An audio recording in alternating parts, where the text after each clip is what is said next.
Hello, everyone. Welcome to today's Commercial Product Overview webinar. My name is Miranda Gettling, and I'm the Academy Manager here at Viessmann. I just wanted to take this opportunity to say thank you for attending today. We appreciate you taking the time to attend today despite what we're all going through, and I hope you are all staying safe and healthy. Today, your webinar instructor will be Jody Samuel. Jody is a graduate of Maine Maritime Academy with a degree in marine engineering.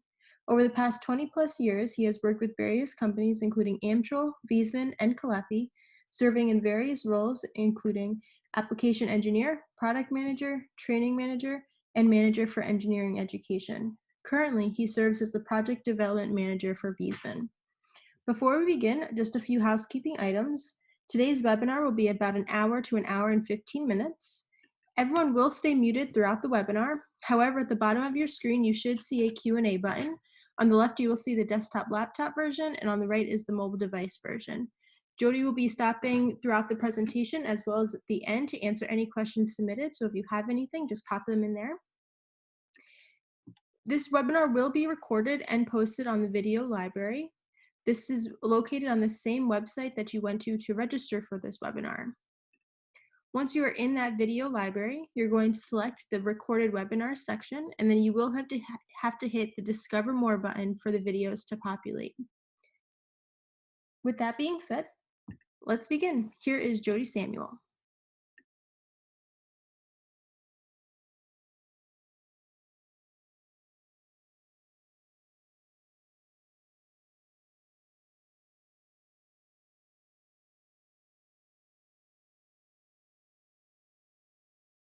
Right.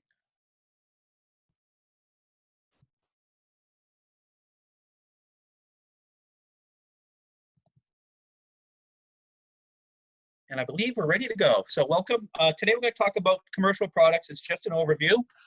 For me, it's actually an interesting thing to do because generally I do technical topics with engineers, not really lately a whole lot of product stuff, but for me, it's always important to come back and talk about the product as well, not just about what we're doing with it or some of the theory behind it.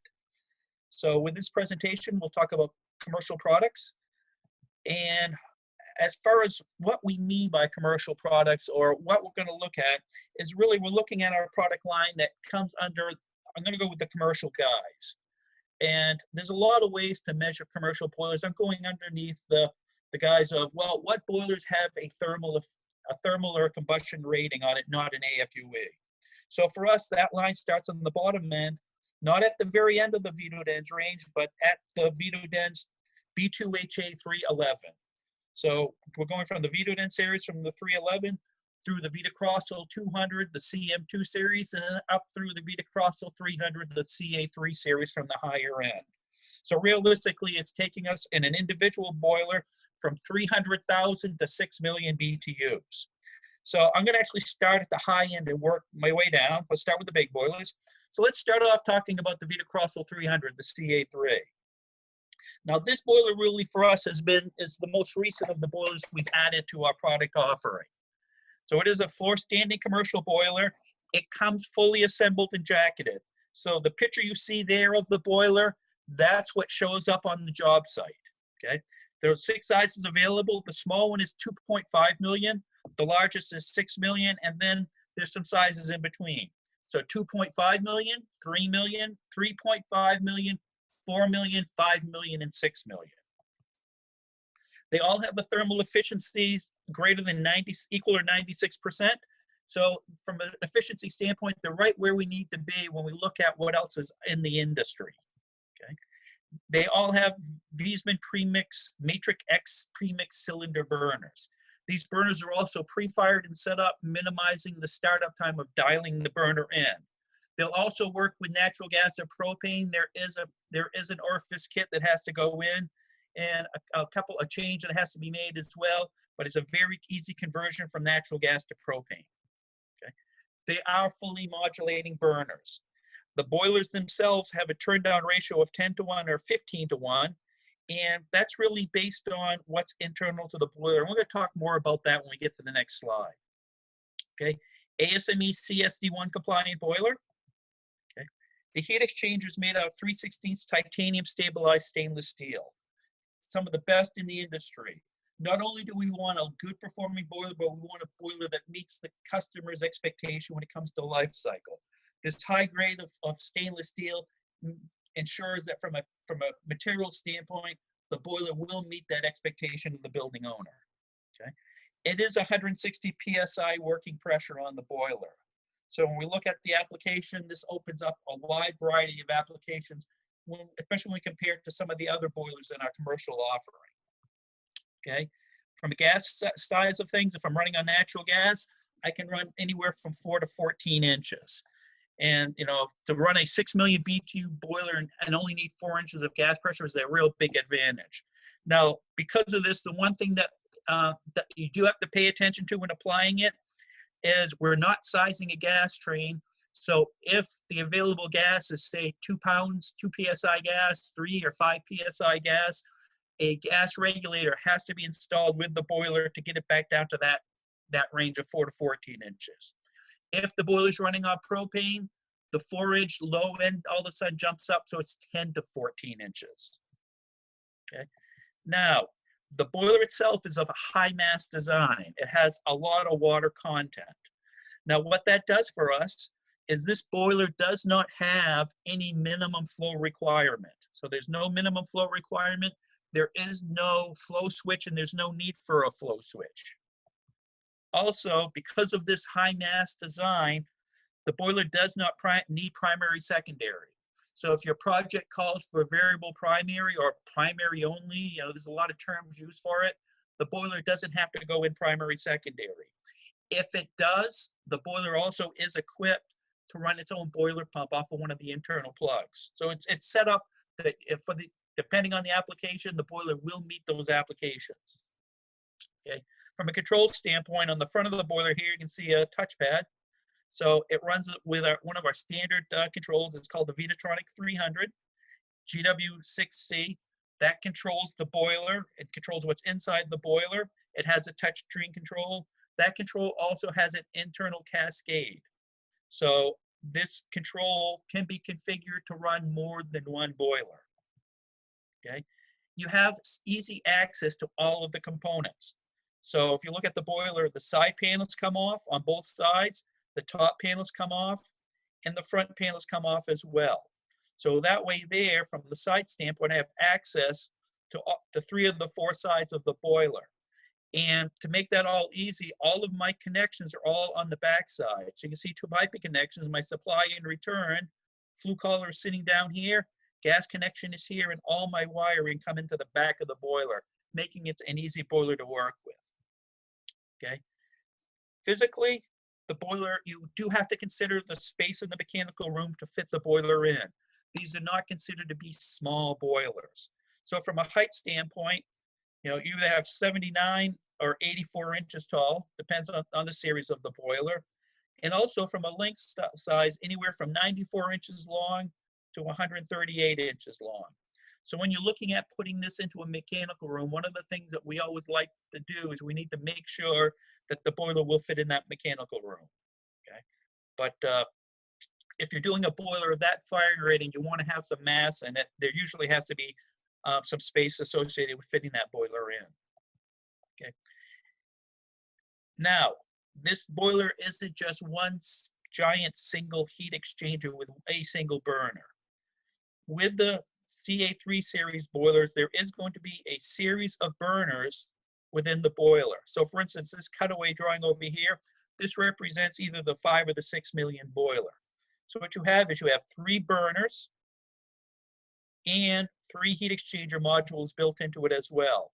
And underneath there actually would be 3 control units for that boiler assembly.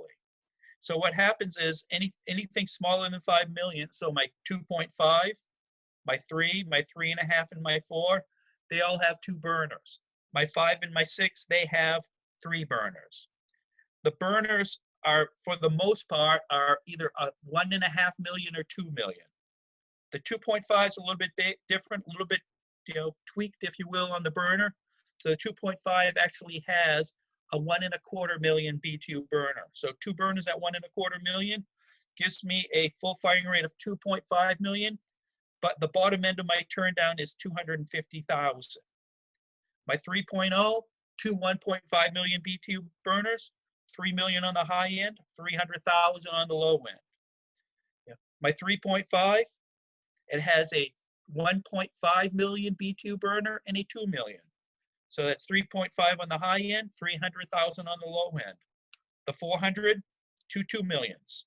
The 500, excuse me, the 5 million, 1.5, 1.5, 2, and then the 6 million are 3 2 million BTU burners. So that's the breakdown, and that's how we get these higher turn down. And by doing it this way here, each one of these burners stay at a 5-to-1 turn down ratio, which with current burner technology really is about where you want to be from a performance standpoint, but allows us to give us that much broader turn down within the boiler itself. Okay. Now, by having this built in with the end of multiple burners, multiple controls, multiple heat exchangers, we do have to a certain level called built-in redundancy. Now, when I talk about this redundancy, I like to think of it not as total redundancy, it's built-in operational redundancy. So I can lose a burner. If say I have a burner failure on this module here, I don't lose the entire boiler. Let's say this is 6 million BTUs. I've now lost 2 million of the total output of the boiler, but the boiler still can run and provide me with 4 million BTUs of energy going in. Now, why I'd say it's operational redundancy, if I had to go and repair this burner here, I would have to shut down the entire boiler to work on that burner. There's no way to isolate it from the gas, from the water, from the electricity, from the flue gases. So it's an operational redundancy when we talk about redundancy. Okay, we talked about the burner configurations with the 2 burners and the 3 burners. Okay, internally the cascade can cascade up to 8 modules. So that gives me the ability to bring multiple boilers together to get there. If I have to go beyond 8, burner control heat exchanger modules, then I have to go to an external cascade. And with the external cascade, we can pull together, more modules than just as within the internal. Okay. So built into the boiler, it's designed to maximize the performance of that boiler. So internally, each one of the burner assemblies has an internal damper built into it. So with that damper only opens up when that burner is going to be firing. So if the boiler is only running off of this heat exchanger module, then what will happen is the damper here is closed and the damper there is closed.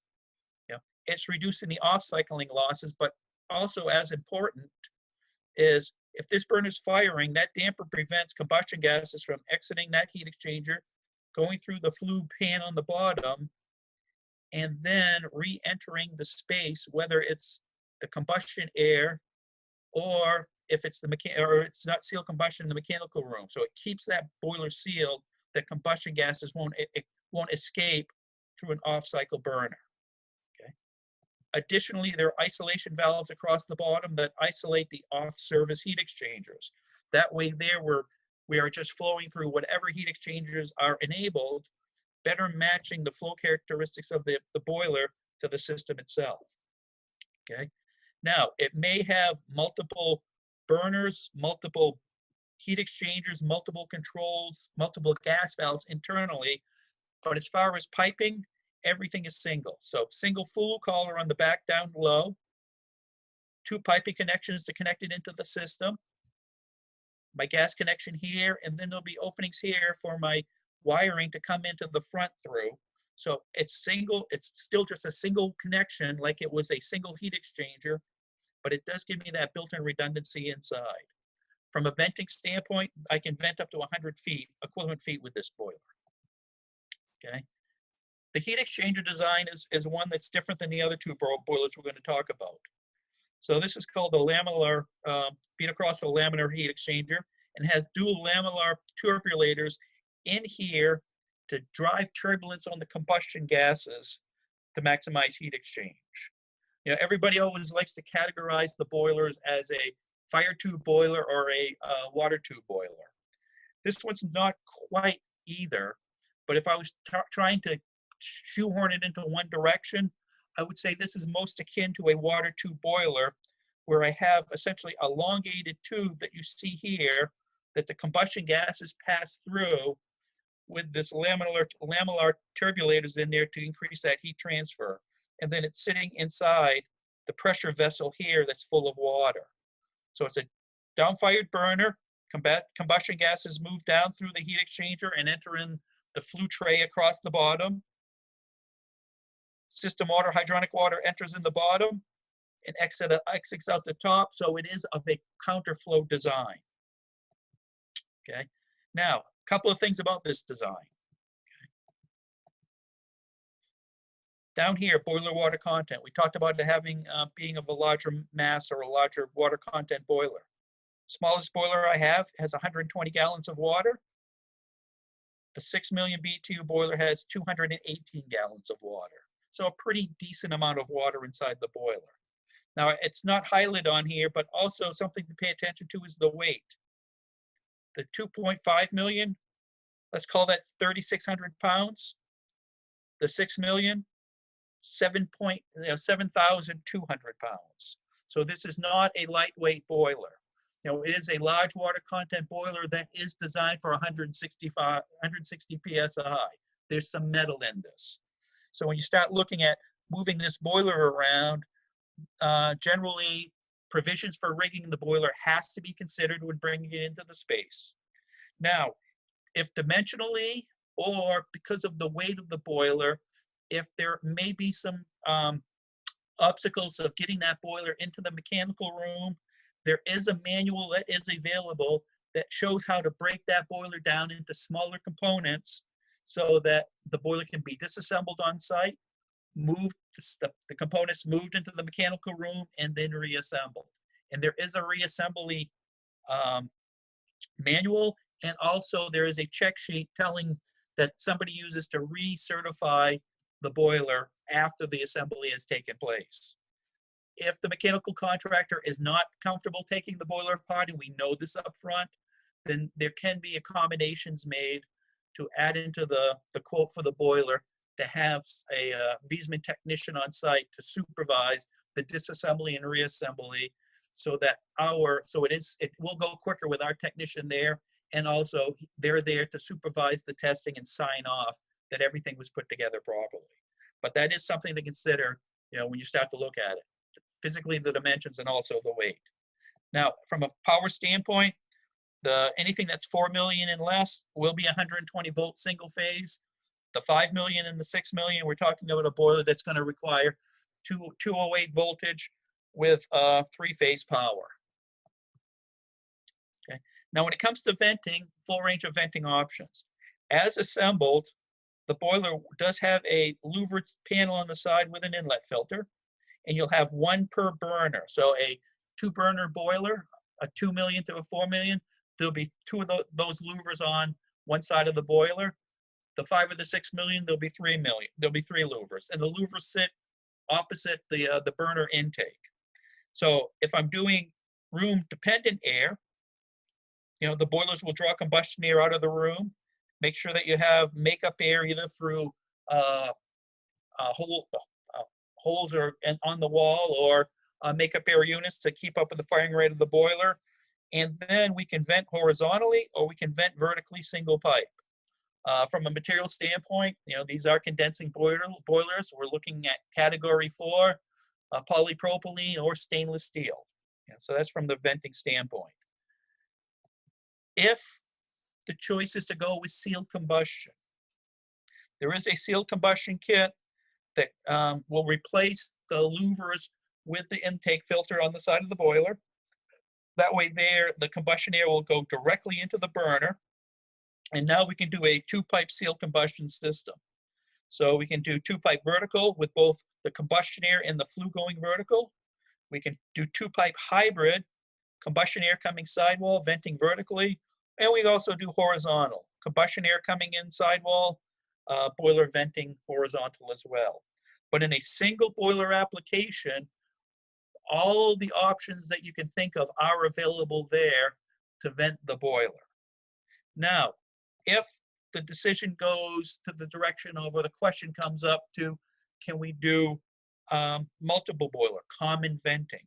The answer is yes. However, it's yes, but vertical venting only. So the vent has to go vertical.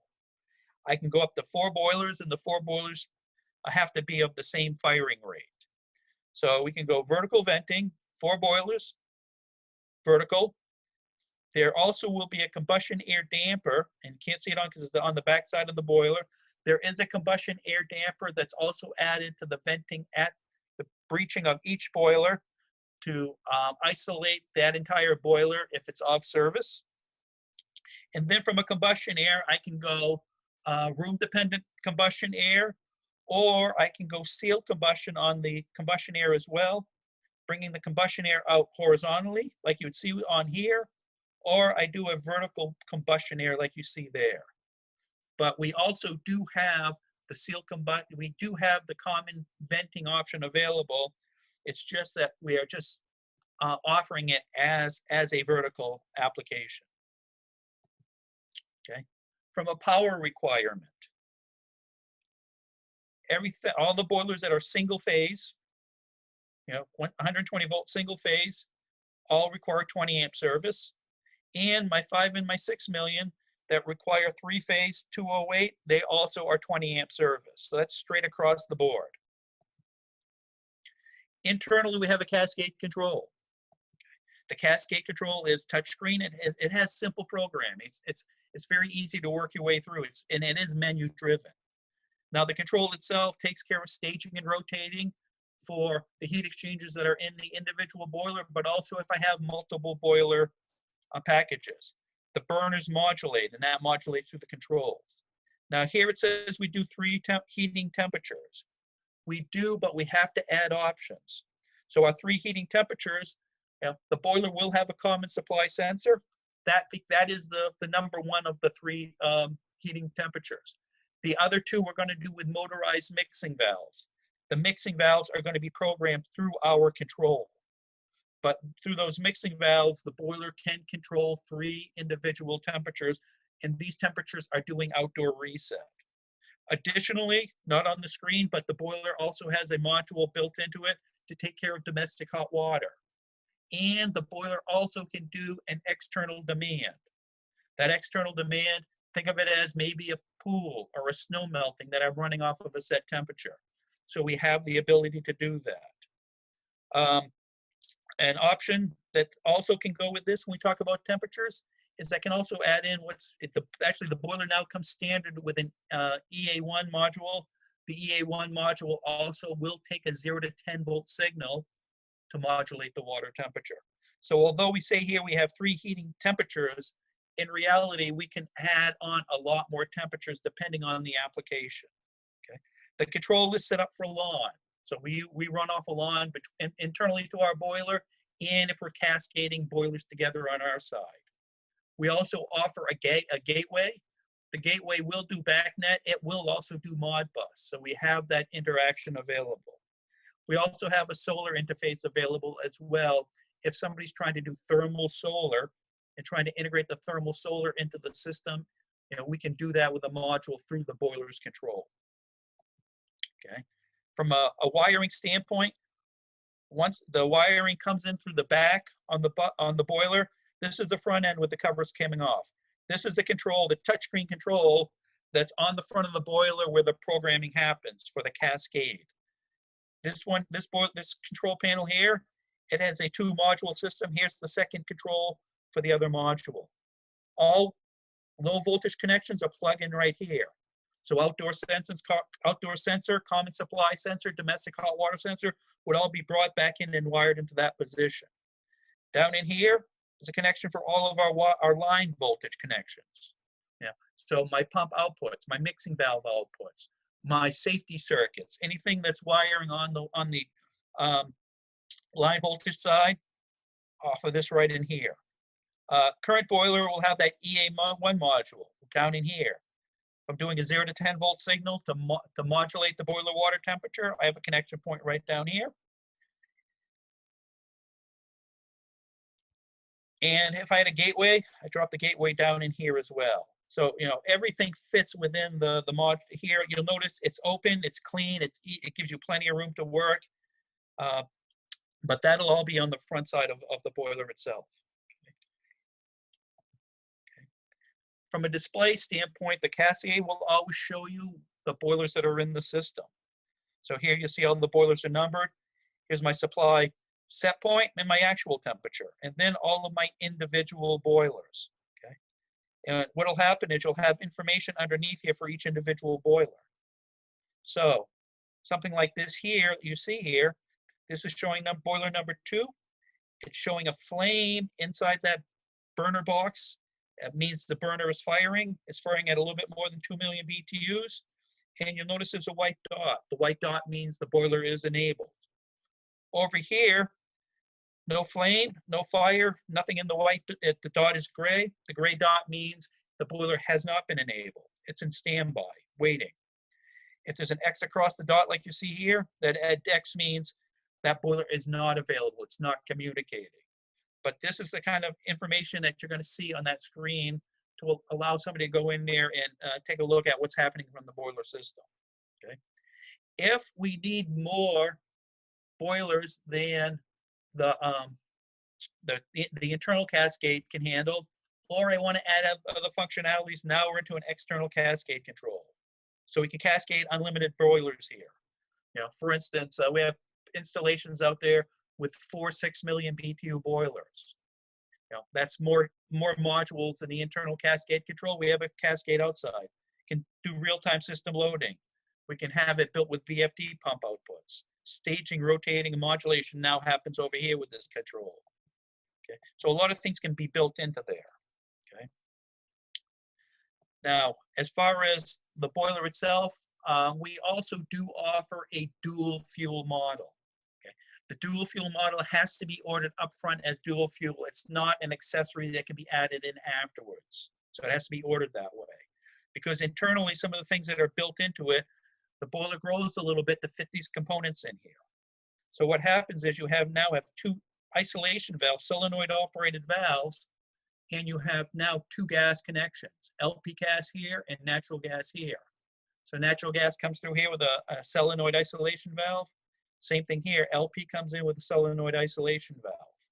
So it allows me to hook in two fuel types and have 2 means of isolations. Also, it's a little bit different burner assembly in that this motorized orifice valve also is in place as well. So on the control, there'll be a switch to change it over from natural gas to LP. So if it's running in natural gas, the natural gas valve is open, the LP gas is closed, and this orifice valve is in the natural gas position. When somebody turns the boiler over from natural gas to LP, these 2 valves switch. That one closes, that one opens. This rotates 90 degrees. It now puts an orifice plate into the valve, now orificing the burner for LP. Okay, and then it makes a couple of adjustments in the control as well. But it makes for an easy switch over and switch back. It's merely turn the key, the boiler figures everything out. It fires, and actually it fires cleanly whether we're doing natural gas or LP. There's no adjustments needed. So that is an option available. And realistically, when you look at it, this is the major difference right here, and this is the major difference right here on each one of the burners. But again, it has to be ordered that way. It's not field refittable. Okay. The boiler is very efficient. It's where we need to be looking at the competition on the market. So for instance, if I have 122 return water temperature, the efficiency is going to be about 91%. If I'm down around 104, I'm running at about 93% efficiency. And this is at high fire. You know, I go to low fire, the 93 jumps up to about 94 and a half. I go down to minimum modulation on a boiler that does on the 6 million. Now I'm almost up to 95% efficient. So with this boiler, it can get the efficiencies to where it needs to be to drive the performance of the building. And again, this chart here, if anybody's looking for this, this is out of the tech data manual for the CA3Bs. So kind of summarize it up, what we talked about. We talked about the input. We talked about thermal efficiency, modulation, the fact that it is a pre-assembled unit. Talked about the gas supply, about the ease of servicing, CSD1 compliant, low NOx, and the 160 PSI. So great product, fits right where we need to in the offering. And I think it's time to look to see if we have any questions. So Miranda? Looks like there are no questions at this time, Jody. All right, so I guess we'll continue onward and let's shift over to the CM2. So the Vitocrossal 200 is referred to as the CM2. It is also a floor standing condensing boiler. It's a little bit different design than the CA3. So if you look over here, you'll notice the CA3 was a vertical down fired. This boiler is, it's not quite horizontal. It has a slight incline, but it's a slightly inclined horizontal into a very similar heat exchanger where it is almost a water tube heat exchanger. But with this boiler, piping connections are on the top, vent and makeup air connections are off of the bottom. Okay. This boiler lineup contains 6 sizes. And the numbers, the numbering of it, the CM2 186, 249, 311, those numbers actually are boiler rating numbers under the European standard, if you're wondering where that numbers come from. So it brings me from 633,000 up to 1.1 million. So the smallest size, the CM2 186 is 660,000, 246, 8,800, 880,000 BTUs. The 311 is a 1.1 million. So all of these boilers are 95% combustion efficiency, 97% thermal efficiency. They all share the same footprint. The vessel itself is the same size. Internally, as we increase the firing rate, we do put more heat exchanger in the boilers, but the jacketing is the same. Fully assembled, it's 70 inches long, 36 inches wide, and 65 inches high. Now, when you're bringing it into an existing mechanical room, you may look at that 36 inches and say, that's not going to fit through the door. If you get it knocked down, which is the other option, fully disassembled, that boiler now drops down to 30 inches, which makes it very easy to get into most doors. Yeah, weighs less than 800 pounds. So, you know, those are kind of physically what you're dealing with this boiler. If I go larger, now I'm up to the CM2 400, 500, and 620. 1.4 million, 1.8 million, 2.2 million. Now I call it 1.4 million, but in competitive situations, the CM2 400, I typically go with that boiler up against the 1.5s. You know, we're short about 50,000 BTUs, but nobody has actually sized the boiler on a job site down to the last 50,000. And if you look at the output numbers are a lot of times a lot closer than that spread. So I call it a 1.4, but from an application standpoint, I'm usually matching it against a 1.5. So it's 95% combustion efficiency, it's 95% thermal efficiency. You notice the footprint's bigger than the previous boiler, and the weight has gone up as well. Now, a couple of things about these boilers as well.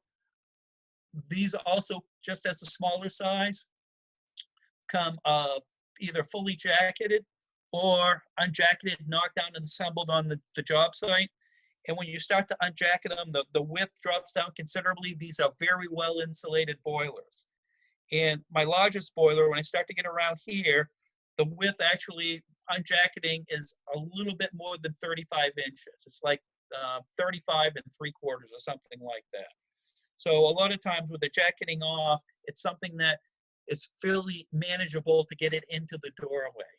And if you can't quite fit it into the doorway, a lot of times if you take the door jamb apart, you can. So there are ways around to getting it in there.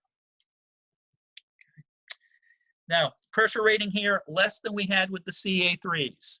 So the pressure rating on the CM2 is a 75 PSI. From a connection standpoint, it's going to be 2.5 or 4 inches. Piping connections are on the top of the boiler.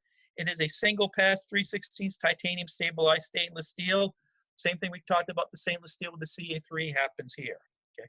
Design-wise, 190-degree temperature, 120 volt, single phase, 60 hertz. And from a control standpoint, the control's not built into the boiler. The control sits on top of it, as you see here.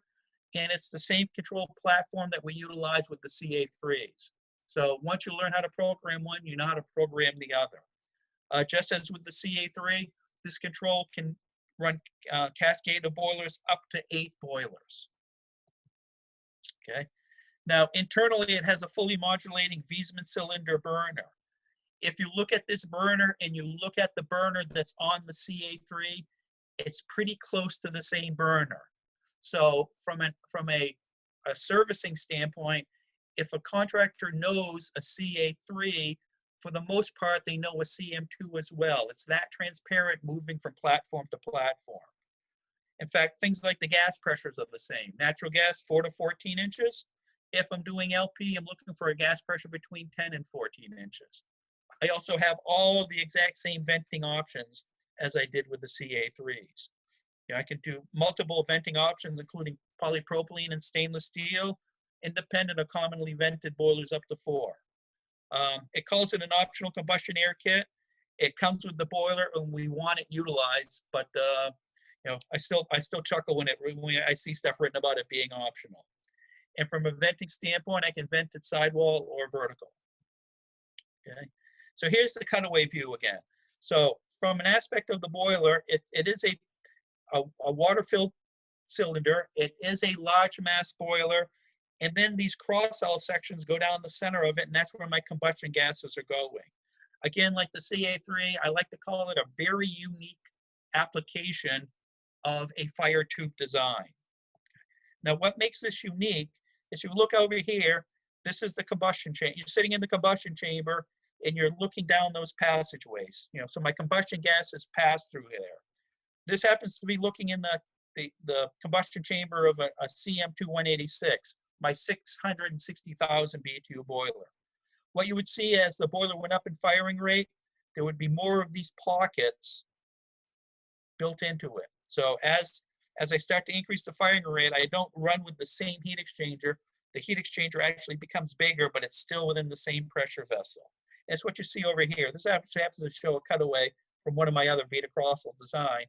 But if you'll notice this design, where some of the slots are going in this direction and some are going in the other, this is designed to drive turbulence through the design of the heat exchanger. I change the direction of the combustion gases as they're flowing through here, and that improves the heat transfer all the way through. Now with the stainless steel we use, the stainless steel is designed to be highly corrosion resistant, even in the low pH conditions of the condensate that's formed in a condensing boiler.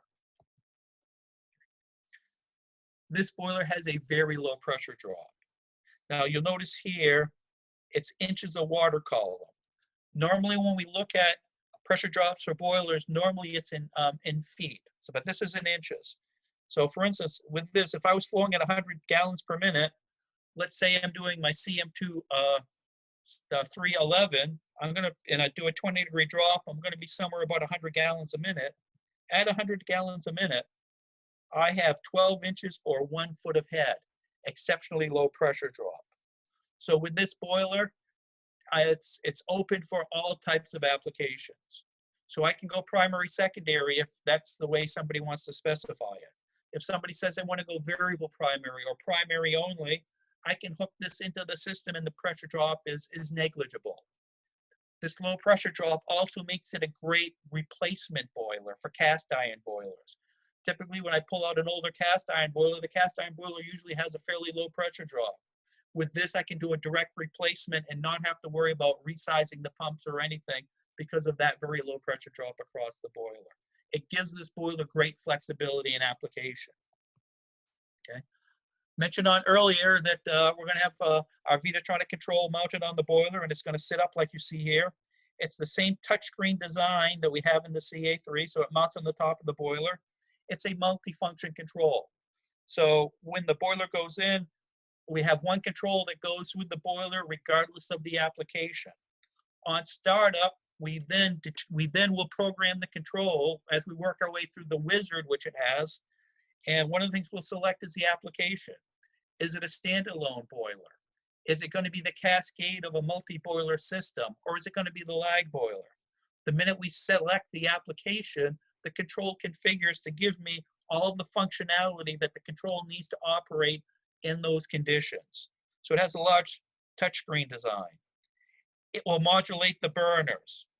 If it's the cascade, if it's set up for a cascade function, it will stage and rotate up to 8 boilers. It also will do multi-temperature space heating, high temperature and 2 temperature mixing valves. Again, if I'm doing cascade, I have that full functionality. If I'm doing standalone, it will do that functionality as well. It will also do domestic hot water. It has setback timers if I want to have the boiler set back the water temperatures. The modules themselves are all LAN. We communicate between the various boilers with LAN as well. We have a gateway option if I need to integrate into a building management system, and my gateway will do Modbus and it will do BACnet. I always get ahead of the slide again here. Okay. Now, in venting the boiler, we have a full range of venting options. We can go polypropylene, we can go stainless steel, we can do vertical, we can do sidewall. We can do combustion air from the mechanical room. We can do seal combustion. We have full range of options. Kind of look at this. A little bit faster my slides. I can do 2-pipe sealed systems. So I can bring the combustion air in, put the flue out through the roof of the building, bring the combustion air in. This low connection is my combustion air, brings it all the way up into the burner, and then venting the boiler vertically. I can also do everything sidewall, air intake on the sidewall, flue connection on the sidewall as well. Or I can do the hybrid, bring the combustion air into the boiler sidewall and vent vertically. So when we do seal combustion, all of these options are available. If I want to bring air from the combustion room, from the mechanical room, as long as I have adequate combustion air available, either through vents and louvers on the wall or from a makeup air unit, I can run it drawing the combustion air into the boiler. Now, when I do the combustion air in here, I'm still going to use the combustion air kit, bringing, so I'll have a connection outside the jacketing of the boiler to bring the combustion air in, but then it's just single pipe through the roof or single pipe sidewall venting. The nice thing about doing the combustion air from the mechanical room, when we talk about the maximum venting, it's about 200 feet. When I do single pipe, the entire vent I then can use for that 200 feet. When I do sealed combustion, it's combustion air plus flue. Now, I also have the option of going common venting up to 4 boilers. Okay. Now, when I do common venting with 4 boilers, an accessory I do have to add in is right here. It's going to be a vent isolation damper. The damper opens when the boiler goes to fire. It ensures the off-service boilers are isolated from the flue itself. It has to be vertically vented. We do not do multiple boilers in a horizontal. And again, at 4 boilers, all the same size. Okay. Let's see if we have any questions about the CM2. We do have a few questions, Jody. I believe the first 2 was actually about the 300. They came in right after we continued on. Can you go into the variable primary a bit more? Tell you what, let's save that one to the very end.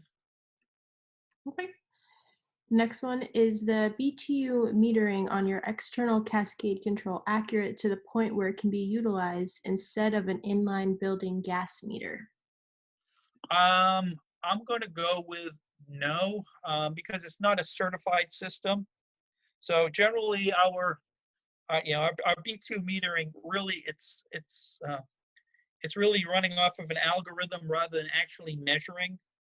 So it's something that you really cannot use accurately to run off of use it for that. If somebody's looking at trying to split out gas bills and trying to allocate money, I would say no.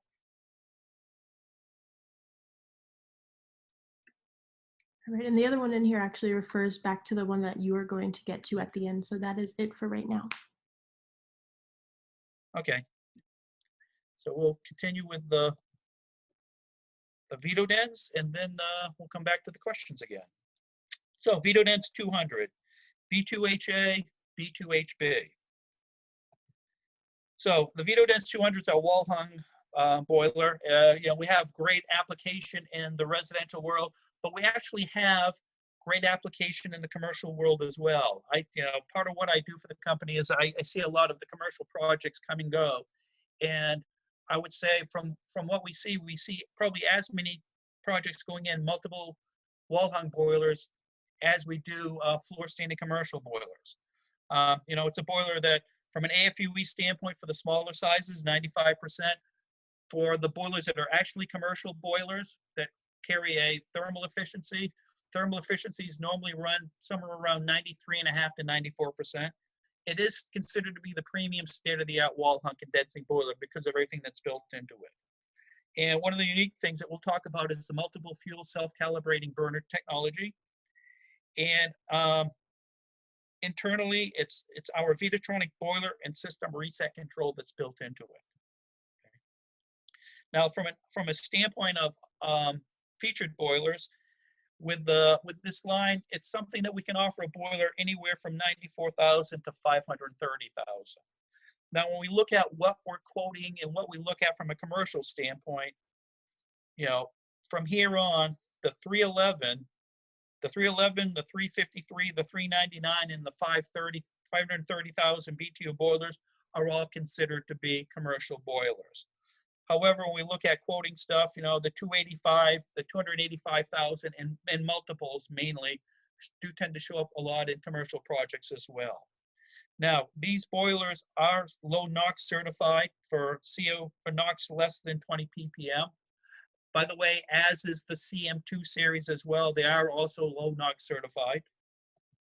Okay. Internally, we're dealing with the Viessmann Vitotronic control. It's a little bit different platform than we use in the other two boilers in that it doesn't have a touch screen. It has a pad that you utilize, but functionally, this control does everything that the controls for the other boilers do as well. So you don't lose anything from an application standpoint when you're moving from the floor standing to the wall hung boiler. It's all there. Okay, but what you do is you do move to a different platform for a heat exchanger. So now we're getting away from the large mass heat exchanger now to essentially a fire tube heat exchanger, a water tube heat exchanger. Still made from a high grade of stainless steel. It's compact. It gives me a high efficiency. And from a pressure standpoint, you are looking at something, particularly when I get to the residential size, you're looking at something with my smallest sizing having a 45 PSI rating. But if I look at my two larger sizes, my 399,000 and my 530,000, it does carry an 80 PSI maximum working pressure rating on the heat exchanger, right in line with what we see with the CM2 series boiler. Now, these boilers do come shipped with a 30-pound relief valve, but if you get into an application where the pressure rate, you need something with a higher pressure rating, that relief valve can be changed out for a higher pressure relief valve, and we actually do carry that in the catalog as well. Okay. Now, what's unique about this heat exchanger, particularly among the industry, is this is a Viessmann design and Viessmann manufactured heat exchanger. By the way, as all of the boilers we discussed today. So these heat exchangers all come in and as raw material. They are formed, they are shaped, they are welded, they are tested, and they end up in our boilers and our boilers only. But they are purpose-built under very stringent criteria to meet our demands of what we need to meet your demands in the industry. Okay. Now, something that the Vitodens has that makes it very unique in the market is it also carries a burner technology called Lambda-Pro. A lot of times when we look at projects in the million, 1.5, 2.2 to 2.5 million BTU range, a lot of times somebody looks at that and says, well, I could do it with a pair of CM2s. You know what, I'm going to do it with 3 or 4 Vitodens 200s. And part of the thing is, with this boiler, there's no burner setup. The contractor doing the startup presses the button, the boiler figures out where combustion needs to be because of this Lambda-Pro system. Now, the nice things about Lambda-Pro is from a building owner standpoint, it's optimum performance at all times. So if there's variations in the fuel or the air, which if I'm doing sealed combustion particularly, there's always variations in the air temperature and density. Lambda-Pro always will stay on top of combustion to optimize the performance. Now, if I jump all the way down here, it also simplifies the installation. The setup of the burner consists of hitting the power button and letting the boiler run. Now, that doesn't get the startup contractor off the hook. We still want to have that startup contractor go in there and measure combustion to make sure things are where they need to be, but it's very simple from that standpoint. And what makes this product simple as well is we're not adding a whole lot of sensors in there. In fact, we're not adding any. The Lambda-Pro works off of the flame rod or ionization electrode that you see here. So the ionization electrode is pretty much in every single boiler out there to prove flame. You know, it's in there to essentially the flame completes the electric circuit from the burner assembly to the ionization electrode. Then the control sees that completed circuit, it knows flame is existing. So it's already there. But what we're actually doing is we're taking that signal and not just using it as a go, no-go signal, but we're also looking at the value of the signal, because the value of the flame signal, the conductivity of the flame, changes with flame quality. Okay. Now, the other thing about this, the way we're going about it, it's a very durable product. You know, the only component we work off of is this ionization electrode, and the ionization electrode is basically a steel rod and an insulator. So we don't have additional sensors that have to be calibrated and tested on a regular basis. You know, so it's a very durable as well as simple product that does a good job of driving the boiler to where it needs to be. Now, it all works off of the principle that the conductivity of the flame is tied to how much excess air is being added to that flame itself. So if you look at this graph here, across the bottom, you'll see the word lambda. And that word lambda is another expression of excess air, okay? So normally when somebody talks about excess air, they'll talk about a percentage of excess air. Lambda is the exact same thing, where a lambda of 1.0 is 0% excess air. So 1.0 is 0% excess air, and then as I add excess air, the number after the 1 starts to go up. So 1.0 is 0 excess air, 1.1 is 10%, 1.2 is 20%. So the higher I go up in excess air, the higher the lambda goes. Same thing happens if I start to run air deficient, all of a sudden I drop below 1.0, 0.9, 0.8, 0.7. But what's important is when I look at the conductivity of that flame, the conductivity of the flame is perfect when combustion is perfect, stoichiometric, 0% excess air. So from the aspect of combustion, if I know what perfect combustion is and I know the value of the flame signal, let's say it's 10 DC microamps, then I can take that flame signal, and as the flame signal changes, I know that I'm either adding air or subtracting air. I'm running either leaner or richer. So the system operates and says, you know what? I want to be at 30% excess air, which is that point right there. So if it sees the flame signal going up, it knows that it has to dial the process back because it's becoming too rich. So it either has to reduce the amount of gas, or if it sees the signal going down, it knows it's running too lean and it needs to add gas. So what it's doing is it's changing the gas as that signal changes, okay? And from a calibration standpoint, it makes it very easy. All the control has to do is it has to figure out where the peak is. Once it knows where the peak is, it just dials itself back to a signal, which is about 76% of the peak, which equals about 30% excess air. And then it operates off of that point. The boiler does this calibration whenever you power the boiler up, the boiler calibrates. Also, there's a schedule that it recalibrates on a regular basis to keep up with anything that changes within the environment of the boiler. So this is Lambda-Pro self-calibration. It's a technology that only shows up in the Vitodense, actually the Vitodense 200, and it also shows up in the CU3A series boiler as well. Okay. From a gas standpoint, I can run either natural or LP through it.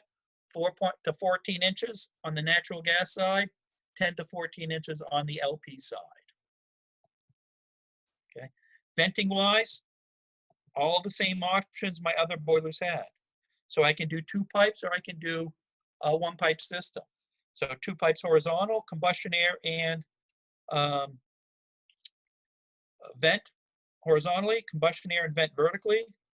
Or I can do the hybrid, combustion air horizontal, vent pipe vertical. I also have full range of single pipe installations where I'm bringing the combustion air out of the room. I can either do it horizontally or vertically. Now with the Vitodent, something I have here that I don't have with the larger size boilers because of the venting materials just not available is I can do coaxial, flue pipes surrounded by combustion air. And I can go coaxial vertical or I can go coaxial horizontal. So those 2 options are available.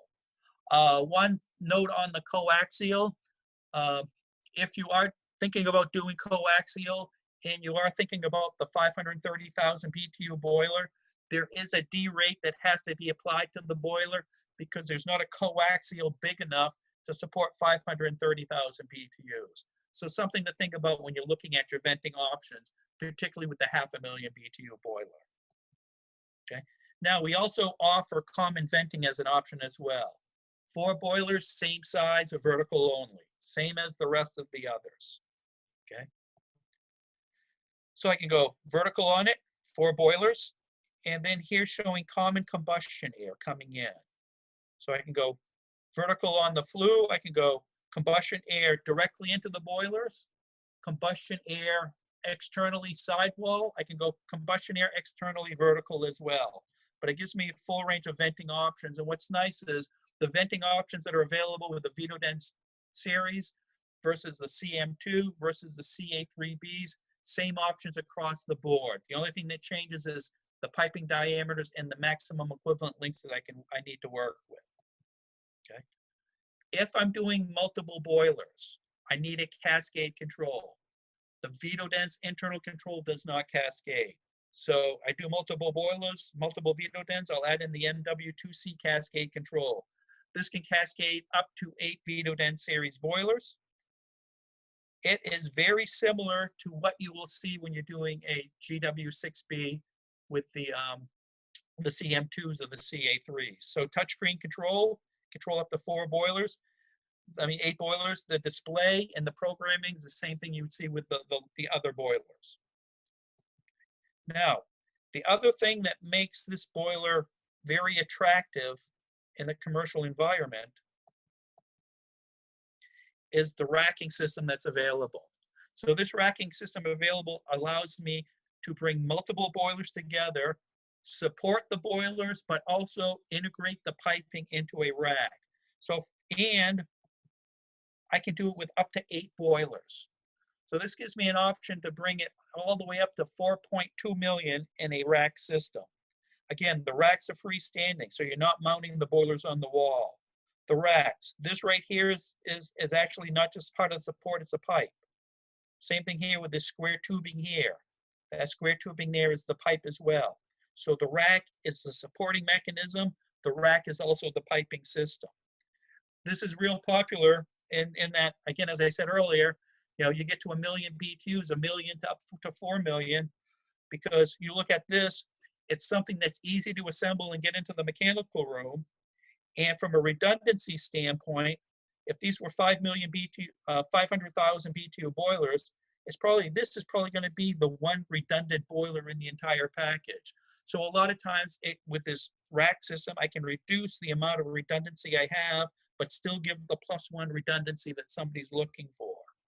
And if I'm venting vertically, this isn't 8 vents. This is 2 common vents going to the roof of the building. So it brings a lot into the project. The other thing it brings is somebody looks at that and says, I'm worried about missing something when I'm quoting it.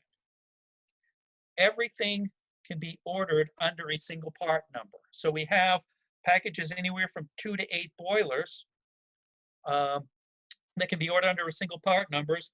It has everything. It has the boilers, it has the racking system, it has the low loss headers, it has the boiler control. That's what this plate here is used for. It has the flanges, the air bleeders, isolation valves, not listed here, but it also contains a condensate neutralizer for the rack system. Really, the only thing that it's missing is the venting. And this is something that's easy to put together, a lot easier to bring into the mechanical room than a large floor standing boilers. And that's what's made it so popular. But from an aspect of commercial boilers, this becomes the last piece in that boiler line. So it allows us to look at applications anywhere from 300,000 to 6 million BTUs with some options available of how I approach meeting the needs. And with that, we've kind of wrapped up our discussion about the boilers, about the Vitodense 200s, about the CM2s, about the CA3Bs. And I didn't mention this in the other one. There's plenty of training out there available to further your knowledge on those products. And now it's time for Miranda and I to take a look at the questions that remain.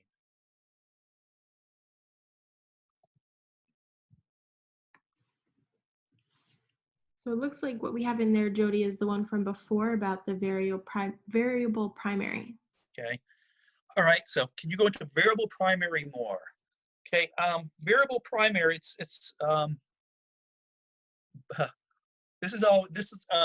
Variable primary is a term for a non-primary secondary installation.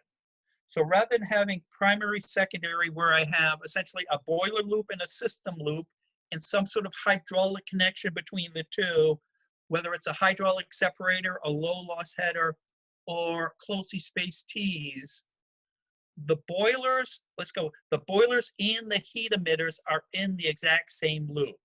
It's almost, let's call it what would be called conventional piping 15, 20 years ago.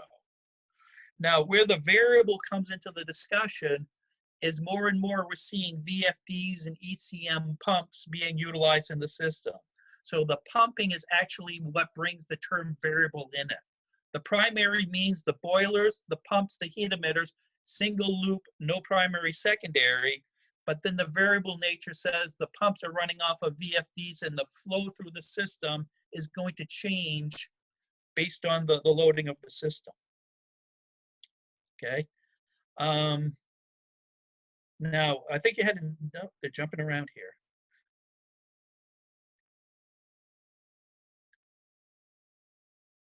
Other questions, Miranda? The next one is just, are there any installs that you know of the Con Ed gas without gas boosters in New York City of 4 feet WC? I'm going to go, well, I guess the answer is I don't know. That's something that we would have to take a look at our commercial sales engineer that covers the New York market to find out if there are any. But on my end of things, I'm not sure if there is or not. So.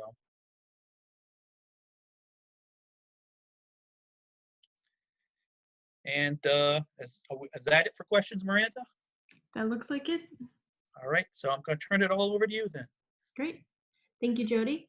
Just to remind you guys, there will be a recorded version of this webinar on the video library within the next week or two, if you'd like to go back and rewatch the webinar. If you find yourself thinking of additional questions, feel free to email me. We will be putting together a document of all the questions and associated answers that will be sent out to everyone who attended today. And lastly, keep an eye out on our webinar website. So we will be scheduling more webinars, including ones in the upcoming weeks until the end of April. With that being said, that concludes our webinar today. Thank you for attending and have a wonderful day.